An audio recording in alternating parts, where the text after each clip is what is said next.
let's learn about the square root property. If x squared equals k, then x is equal to the square root of k, or x is equal to negative square root of k. In your notes, I want you to make sure you write down that x squared means two solutions. So every time you're solving for an x squared, you're going to have two solutions. Sometimes we'll have a repeated solution, but if we're solving by taking a square root, we're going to have two different solutions. All right, so that is the solution set of the equation includes a positive and a negative root. So if we're solving by taking a square root, we're going to have a positive root and a negative root. The only time we're not is if we were solving x equals the square root of 0. Right? Then there's only one solution because there's no such thing as negative 0. All right, so to solve a for a squared value, we have to take the square root of each side. All right, so let's take a look at two different ways we can solve some problems. All right, so we have factoring. X squared minus 4 equals 0. That's a difference of squares, so that does factor. Right, so using factor by grouping, right, so our b is 0. We have x squared minus 2x plus 2x minus 4, right, because a is 1, c is 4, is a negative 4. 1 times negative 4 is negative 4. We would need two numbers that multiply to give us negative 4, but add to give us our b term of 0. So that would be negative 2 and 2. All right, so we'd factor out the x, so we have x times x minus 2. We'd factor out the 2, so we have plus 2 times x minus 2. All right, and then what we pulled out is one factor, x plus 2. The repeating x minus 2 is the other. And if we set that equal to 0 and solve, we have x plus 2 equals 0, which means x would be negative 2, and x minus 2 is 0. X is 2. So two solutions. Same equation. X squared minus 4 equals 0. Here we're solving by taking a square root of both sides. We add 4 to both sides. X squared is equal to 4. We take the square root. X squared, the square root of x squared is equal to plus or minus the square root of 4. So we have two solutions because x equals positive and negative 2. Right? So 2 and negative 2. All right, so here we have x squared minus 7 equals 0. Technically, you really can't factor that. I mean, you sort of could, right? And it would be x plus the square root of 7 and x minus the square root of 7, but we don't typically factor where we have square roots in our factors. So we would solve using a square root. We'd add 7 to both sides. We take the square root, so the square root of x squared equals plus or minus the square root of 7. Right? And that doesn't simplify at all, so our two solutions, x equals 7 and x equals the square root of 7, and x equals negative square root of 7. And if we were to plug those back in, they do check out. Right? So if we check in the first equation, 2 squared is indeed 4. If we check out negative 2 squared is indeed 4. Right? So 4 equals 4 checks out. Right? We have x squared minus 7 equals 0. Right? That means x squared would equal 7. I don't know what that line is there. It's like a line. Almost makes it look like a negative. Oh, it's part of the, well, that's part of the equal sign. I have no idea what this strange line is right here.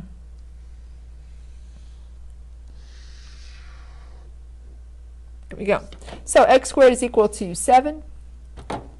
Right? If we square the square root of 7, we have 7 equals 7. If we square the square of the negative square root of 7, we have 7. Right? So we can see those solutions check out. All right? So in this particular lesson, we're going to be solving using square roots. And we have to remember positive and negative.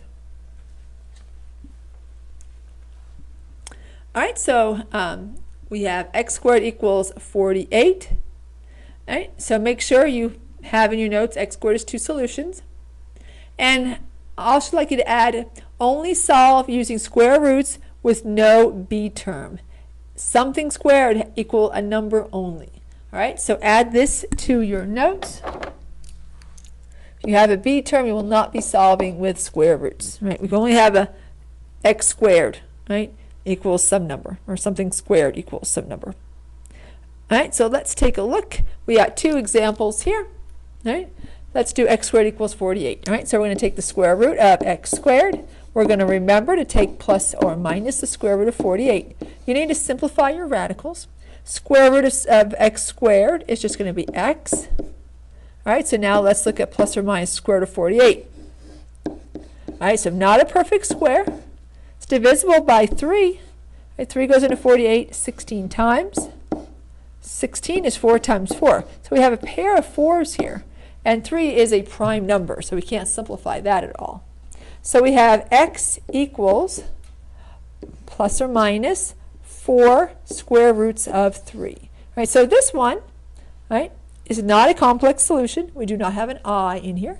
We do have a radical, right, a radical 3. And so this is an irrational number, but it is not a complex, well, it is a member of the complex numbers, right, because the real numbers are part of the complex numbers, but this does not have an I as part of our solution, right, because that's because we weren't taking the square root of a negative. All right, let's take a look at this one.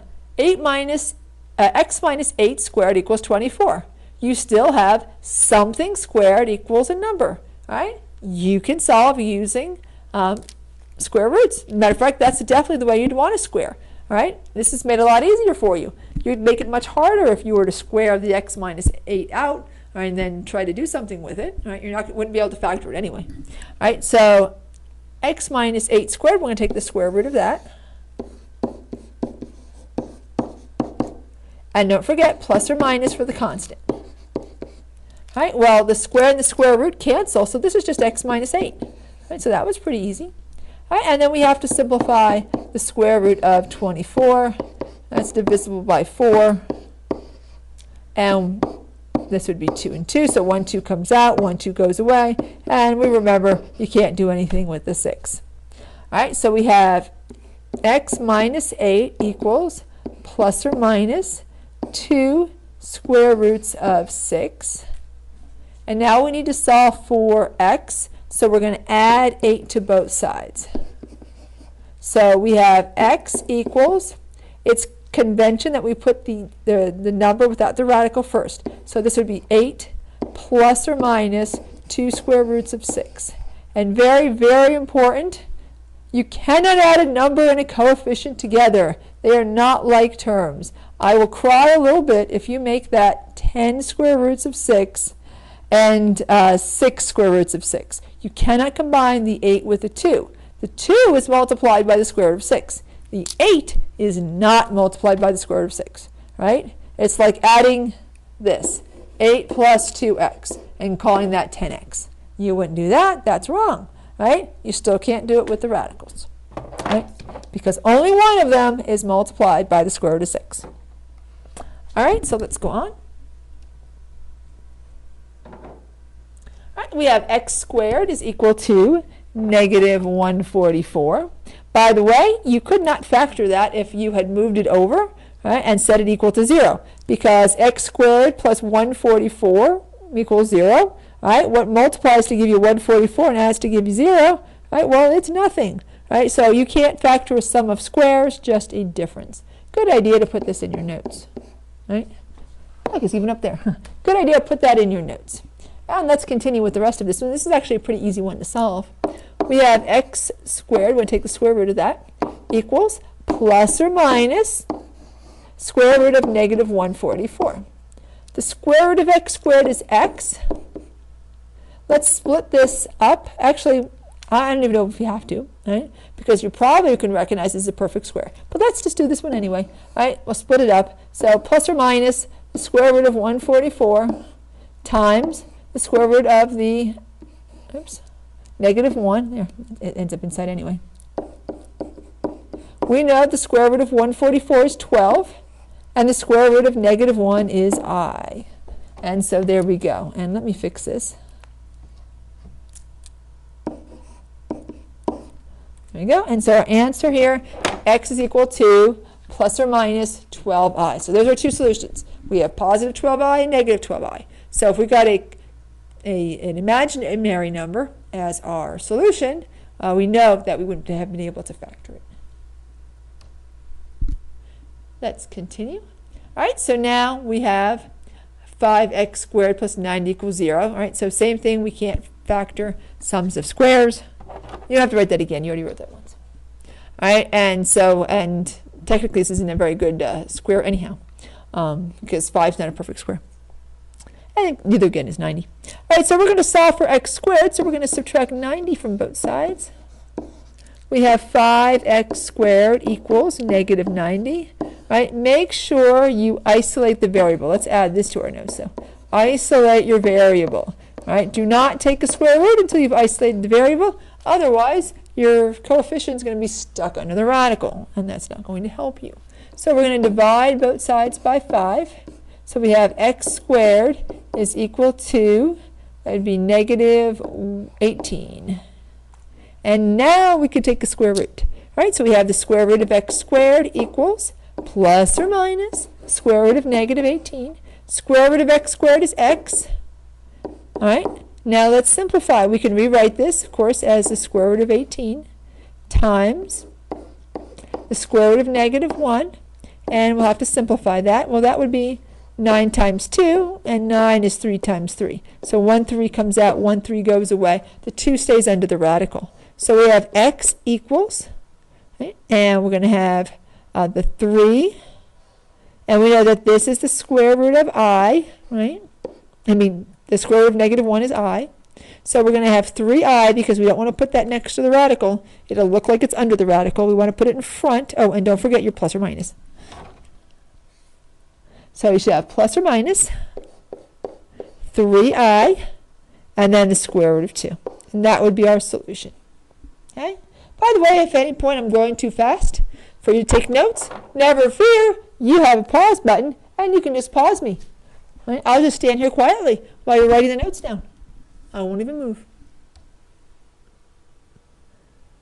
All right, let's solve this one. All right, so 8x squared plus 81 equals 0. Don't even try to factor, it's a sum. All right, so we have to isolate x squared. All right, so we're going to first subtract 81 from both sides. So we have 8x squared equals negative 81. What happened to my negative? It's like bent. Now it's, oh, that's a negative here. I'll make it like, I'll just write it over there and I'll move it over. So there we go. Oh, that's really pretty. All right. So now we need to divide both sides by 8 because we have to isolate our x squared. All right. So we have x squared is equal to negative 81 eighths. And you can't simplify that. So we're going to start solving. And we'll solve by taking a square root. All right, so we have the square root of x squared equals plus or minus the square root of negative 81 divided by 8. All right, so now we can use the quotient property. So just like you could write a product as the product of the roots, we can write the quotient as the quotient of the roots. All right, so this will now just be x because the square root of x squared is x. And now we can have plus or minus the square root of negative 81 divided by the square root of 8, and we'll simplify them both separately. Well, the square root of negative 81 is not going to take us much effort. And I'm kind of running out of space. So if you don't mind, instead of splitting the 81 and the negative 1, if you see the negative, we know we need an I, right? And the square root of 81 is 9, so that's going to be plus or minus 9. Right? So we have x is equal to plus or minus 9i divided by the square root of 8. And we can't leave it like that because we have a radical in the denominator, so we're going to rationalize it. We can also simplify it. Right? So if we have the square root of 8, that would be 4 and 2. And 4 is 2 and 2. So 1, 2 comes out, 1, 2 goes away, 1, 2 stays under the radical. So we have x is equal to, there it is, plus or minus 9i divided by 2 square roots of 2. Now, to get rid of that radical, we're going to multiply the numerator and the denominator by the radical, because we just want to get it out of the denominator. It's going to be somewhere. Now it's going to be in the numerator, but that's okay. We just don't want it in the denominator. So we're going to multiply by the square root of 2 over 2. We don't typically leave irrational numbers in the denominator. All right, so if I have 9i times the square root of 2, I'm running out of space, so I'm just going to do this with a little arrow here. All right, so that would be x is equal to plus or minus 9i times the square root of 2 is going to be 9i times the square root of 2. And let's look at this. The square root of 2 times the square root of 2 is the square root of 4. Right? So we would have 2 times the square root of 4. Well, what's the square root of 4? That's just 2. Right? So we have x equals plus or minus 9i square root of 2. Oh, that looks kind of funny. I'm running out of space here. Square root of 2 divided by, so let's just put it over here. 2 times the square root of 4 is the same as 2 times 2, which is 4. So over 4, because I can't write that again. I have no more space. All right, so this is our final answer here, all pretty simplified. Oops. All right, x equals plus or minus 9i square root of 2 divided by 4. So if you do end up with a radical in the denominator, just remember to rationalize it. I think if I hadn't written so big in the beginning, I would have had space, and my answer wouldn't be in a corner. But I guess it's okay. Let's look at the next one. This one's a little bit longer tape. Right? So actually, I think I have 3 more examples. So we can solve using square roots if we have something squared equals a number, or you can simplify to something squared equals a number. So for instance, x squared, or 8x squared, was not something squared equal a number, right? Because the 8's not a perfect square. However, we isolated x squared, so now we do have a perfect square. So if you can solve it, if you isolate it so you have a perfect square, then you can solve by taking a square root. All right, so examples of problems that can be solved by taking the square root of both sides. Let's look at some examples. All right, so we have x squared plus 400 equals 0, not factorable. We have a sum of squares. However, if we subtract 400 from both sides,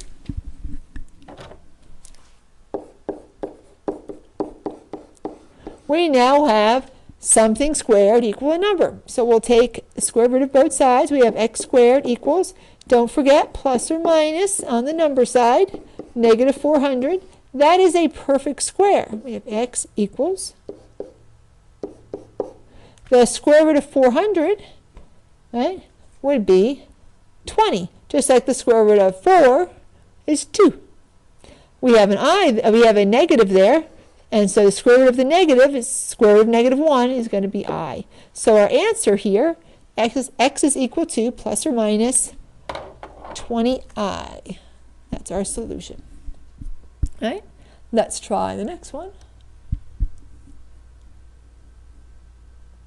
All right, so isolate. So we have something squared to get something squared. So you're going to isolate the something squared to get something squared equals a number. Right, to do that, you're going to subtract 5 from both sides. That's going to be our first step.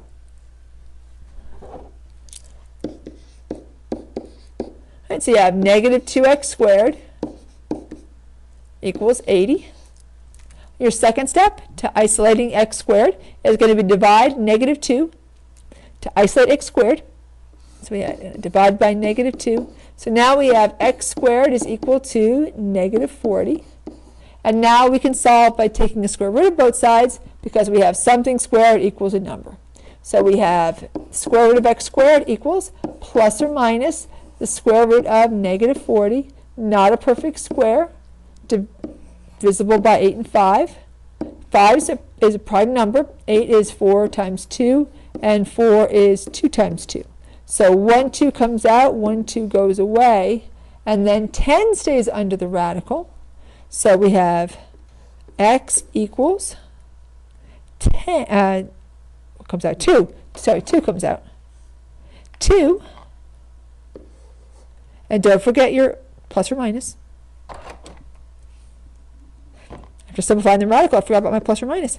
So plus or minus 2i, because it's negative, right? So the square root of negative 1 part is going to be I. Okay. So we have plus or minus 2i, and then times the leftovers that are stuck in the radical, times the square root of 10. All right? And that would be our solution. All right? So make sure you always have 2 solutions when you're solving a quadratic. I do believe that is the last example. No, I lied. This is the last example, 2 more examples. And then here is the whiteboard practice. Right, and then I'll post that. And so, they're not too difficult to solve. All right, these haven't been that difficult. Come on, I'm back. All right, and 1 more. So we're going to do 2 more together. All right, so we have 1/5 r plus 9 squared equals 40. We want to isolate the something squared first. You have to get rid of that 1/5. Right? You can't take a square root to get rid of the 1/5. Right? So how do we get rid of the 1/5? Right? Well, we have to multiply by the reciprocal. Right? So we're going to multiply both sides by 5. So we have 5 times 1/5 r plus 9 squared equals 5 times 40. 5 times 1/5 is 1, so now I now have r plus 9 squared equals 200. So now we'll take the square root of both sides. Don't forget plus or minus by the 200. All right, so r plus 9 squared, that's just going to be r plus 9. Or square root of r plus 9 squared is r plus 9. And then we want to take, oops, there's no radical over here. Ooh, sorry. That's plus or minus the square root of 200. We can simplify that. Let's give ourselves a little bit more space. All right, so that would be 2 times 100. And of course, 100 is 10 times 10. So 110 comes out, 110 goes away, and the 2 stays under the radical. That looks, can barely see, well, it's kind of stuck that way.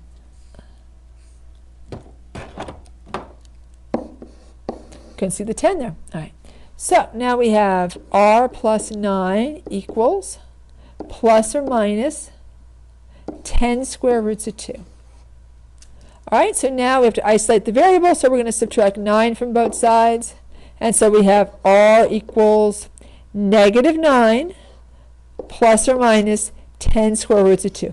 You can't combine the negative 9 and the 10, right, because 10 is multiplied by the square root of 2, and negative 9 is not. Let's do the last problem, which is this one here. We have x plus 5 squared equals 225. Right? I have something squared equals a number. We're going to take the square root of both sides. Right? So we take the square root of x plus 5 squared equals plus or minus the square root of 225. Square root of x plus 5 squared is just x plus 5. The square root of 225. Well, 225 is a perfect square, so that would be plus or minus 15. So now we want to isolate x. We're going to subtract 5. And we have x equals plus or minus. So we have all numbers, no radicals. So we can simplify completely. All right, so this is we can combine that negative 5 with the positive and negative 15. So we'll have negative 5. Actually, let me get rid of that plus or minus. It's a lot easier to write it negative 5. So x equals negative 5 plus 15. And x equals negative 5 minus 15. Right? Because we can add 15, we can subtract 15. And these can be simplified. Right? So you might want to add that to your notes. All numbers, no radicals, simplify completely. So we have x equals 10. And x equals negative 20. So had we squared this out and moved everything to one side, this actually would have factored because there's no radicals and no imaginary numbers. All right, so this is a little longer podcast, but I am done. So thanks for watching. Bye for now.